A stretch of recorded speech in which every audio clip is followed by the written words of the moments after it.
مشتاق احمد یوسفی صاحب نے نوسٹیلجیا کا اردو ترجمہ کیا تھا، یادش بخیریہ۔ انہی یادوں کی ایک داستان آج ایک فلم کی صورت میں دیکھی۔ 96 وجے سیتھوپتی اور تریشا کی پہلی باہمی فلم شروع ہوتی ہے تو پہلے ہمیں اسکول کی یادوں میں لے جاتی ہے۔ میں نے اپنی پوری فلم کالجز تک صرف لڑکیوں کے ساتھ پوری کی۔ پوری تعلیم جو ہے وہ کالجز تک صرف لڑکیوں کے ساتھ پوری کی، لہٰذا کوئی ایجوکیشن میں میرا کوئی خاص تجربہ نہیں رہا۔ البتہ اسکول کی یادیں ویسے ہی میرے ساتھ جڑی ہیں جیسے رام چندر کی۔ بہت دل چاہتا ہے کسی دن اپنے اسکول بھی جاؤں، ان در و دیوار پر اپنی گزری زندگی کا لمس تلاش کروں، سیمنٹ کی ٹنکی کی ٹوٹی سے ویسے ہی منہ لگا کر پیوں جیسے 10 سال وہاں اپنی پیاس بجھائی تھی، وہاں پر ان کے گراؤنڈ میں کھیلوں، چکر لگاؤں جب تک ٹانگیں اور ساتھ نہ چھوڑ جائیں، کلاس کی بینچوں پر اپنے کریدے ہوئے نام ڈھونڈوں اور اگر کہیں قسمت سے مل جائیں تو وہیں اپنے اشکوں سے انہیں سیراب کر دوں، مگر ہمت ہی نہیں ہوتی۔ اس اسکول میں نے کلاس سوم سے میٹرک تک پڑھا تھا۔ آج تک سوینئرز میں میرا نام بھی شامل ہے، یہ مجھے نہیں پتا کس وجہ سے، مگر کہیں موجود کسی استاد سے پوچھ لیا تو آج زندگی کے استان میں تم کہاں کھڑے ہو تو کیا بتاؤں گی کہ گردش حالات نے مجھ سے میرا وہ مستقبل ہی چھین لیا جس کی چمک ان در و دیوار پر کبھی رقص کیا کرتی تھی۔ بس اسی شرم سے ان ستونوں سے دوری رکھنے پر مجبور ہوں۔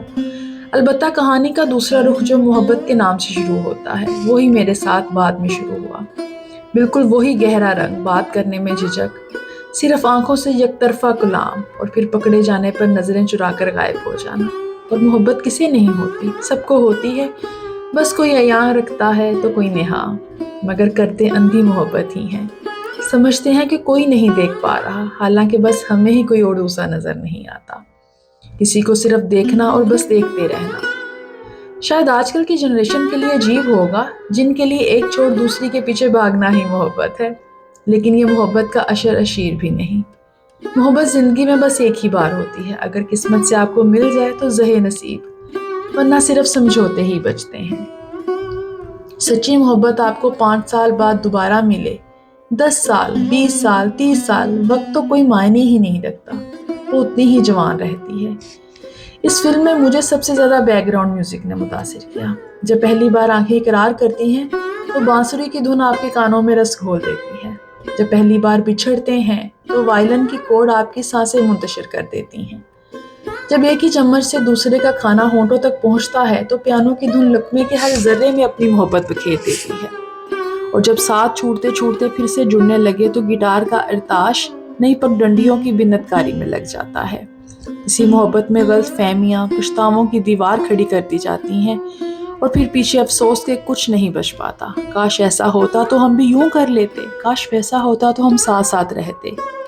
دوسروں کو دکھانے کے لیے خوشگوار خواب بننے لگتے ہیں اور ان کی قیمت جگہوں کی صورت میں ادا کرتے ہیں۔ لمس کی خوشبو ہمارا کل سرمایہ بن کر رہ جاتی ہے، جسے ہم یادوں کے سوٹ کیس میں جمع کرتے رہتے ہیں تاکہ بعد میں کچھ پل تو خود کے ساتھ گزار سکیں۔ کلائمیکس میں وقت جدائی اتنا کٹھن دکھتا ہے کہ سانسیں رکنے لگتی ہیں اور پھر ضبط ٹوٹ ہی جاتا ہے۔ کیسے اس کا خیال رکھیں جو اب ہمیں میسر ہی نہیں، پھر سے وہی ادھوری زندگی جینا شروع کرتے ہیں جو اب تک گزارتے آئے ہیں۔ یہ وقت بھی کتنا بے رحم ہے، پلٹ کیوں نہیں جاتا، بس اسے ایک موڑ تک ہی پہنچا دے جہاں ہم بچھڑ گئے تھے۔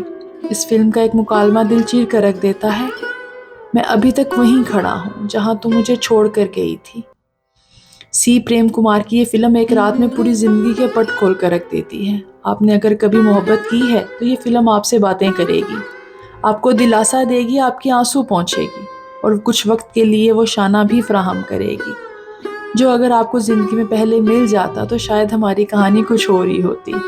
یہ فلم وقت کی محتاج نہیں اور نہ ہی تعریف کی، یہ اس سے آگے کی بات ہے۔ دعاؤں میں یاد رکھیے گا۔ میں اس کا بیان کرتے کرتے میں خود اس کے سحر میں کھو گئی ہوں۔ چینل کو سبسکرائب کرنا مت بھولیے گا اور اپنی رائے کا اظہار ضرور کیجیے گا۔